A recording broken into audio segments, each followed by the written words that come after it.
ഇവിടെ ജനിച്ചു വീഴുന്ന സകല മനുഷ്യരും ആദാമ്യ പാപനിമിത്തം പാപത്തിന്റെ ദാസന്മാരായോ, പാപത്തിന്റെ അടിമകളായോ, പാപത്തിന് വിധേയരായോ ജനിക്കുന്നു. അതുകൊണ്ട് പാപിയായ മനുഷ്യനെ രക്ഷിക്കേണ്ടതിന് മാനവകുലമുണ്ടായ കാലം മുതൽ തന്നെ പാപപരിഹാരം വരുത്തുവാൻ തങ്ങളാലാവുന്ന വഴിയെല്ലാം അവർ ആരാഞ്ഞു നോക്കി. മഹാഭാരതത്തിന്റെ ഋഷീശ്വരന്മാർ പ്രാർത്ഥിച്ചു, തമസോ മാ ജ്യോതിർഗമയ, അസത്തോ മാ സദ്ഗമയ, മൃത്യോ മാ അമൃതംഗമയ. അർത്ഥം എന്താണെന്ന് അറിയണ്ടേ?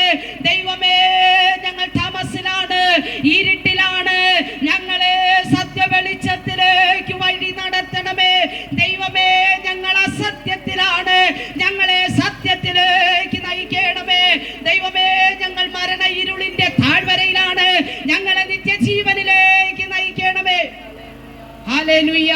കാലങ്ങളായുള്ള അവരുടെ പ്രാർത്ഥനയ്ക്ക് മറുപടി എന്ന വണ്ണം ഇന്നേക്ക് 2024 പല വർഷങ്ങൾക്ക് മുൻപ് ദൈവമായിരുന്നവൻ ദൈവത്തോടുള്ള സമത്വം മുറുകെ പിടിക്കണമെന്ന് വിചാരിക്കാതെ ദാസരൂപമെടുത്ത് മനുഷ്യനായി വിളങ്ങി തന്നെ താൻ താഴ്ത്തി ക്രൂശിലെ മരണത്തോളം ഹല്ലേലൂയ ഏൽപ്പിക്കപ്പെട്ട് സ്വർഗ്ഗോന്നതികളെ വെടിഞ്ഞ് ഒരുവൻ താണലോകത്തേക്ക് ഇറങ്ങി വന്നു.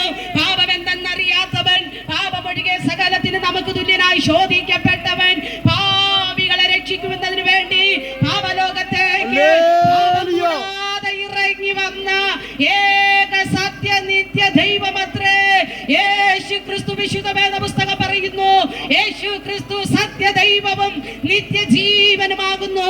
അതുകൊണ്ട് എന്നെ കേൾക്കുന്ന പ്രിയമുള്ളവരെ, മറ്റൊന്നില്ല, നാം രക്ഷിക്കപ്പെടുവാൻ ആകാശത്തിന്റെ കീഴിൽ ഒരേ ഒരു നാമം, അത് കർത്താവായ യേശു ക്രിസ്തുവിന്റെ നാമം. യേശു ക്രിസ്തു ജഡത്തിൽ വെളിപ്പെട്ടിട്ട് ലോകത്തോട് വിളിച്ചു പറഞ്ഞു, നീ വെളിച്ചം അന്വേഷിച്ച് നടന്നില്ലേ? ഞാൻ ലോകത്തിന്റെ വെളിച്ചമാകുന്നു. കുഞ്ഞേ, നീ വഴി അന്വേഷിച്ച് നടന്നില്ലേ? സത്യം അന്വേഷിച്ച് നടന്നില്ലേ? ജീവൻ അന്വേഷിച്ച് നടന്നില്ലേ? ഞാൻ തന്നെ വഴിയും സത്യവും ജീവനുമാകുന്നു.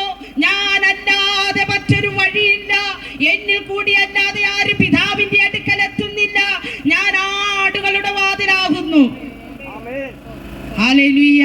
പലർക്കും യേശു ക്രിസ്തുവിനെ വലിയ ഇഷ്ടമാണ്. ചിലർ പറയാറുണ്ട്, എല്ലാ ദൈവങ്ങളുടെ കൂട്ടത്തിലും ഞങ്ങളും യേശുവിനെ ദൈവമായി കാണുന്നു.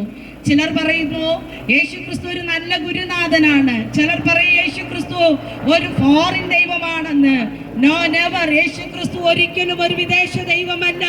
സകല ലോകത്തെയും സൃഷ്ടിച്ചവൻ, ലോകവും അതിലുള്ളതിനൊക്കെയും നിർമ്മിച്ച ദൈവം, പലർക്കും സകലവും ജീവനും ശ്വാസവും നൽകുന്നവൻ, ഭൂമിക്ക് അടിസ്ഥാനമിട്ടവൻ, ആകാശത്തെ വിരിച്ചവൻ, സാഗര ജലത്തെ മുഴുവൻ തന്റെ കൈക്കുമ്പിളിൽ എടുക്കുന്നവൻ, ഹല്ലേലൂയ, ഭൂമിയുടെ പൊടി മുഴുവനും ഹല്ലേലൂയ നാടിക്കുള്ളിൽ എടുക്കുന്നവൻ, പർവ്വതങ്ങളെയും കുന്നുകളെയും വെള്ളിത്തുലാസിൽ തൂക്കുന്നവൻ, സാക്ഷാൽ ദൈവമായിരുന്നവൻ.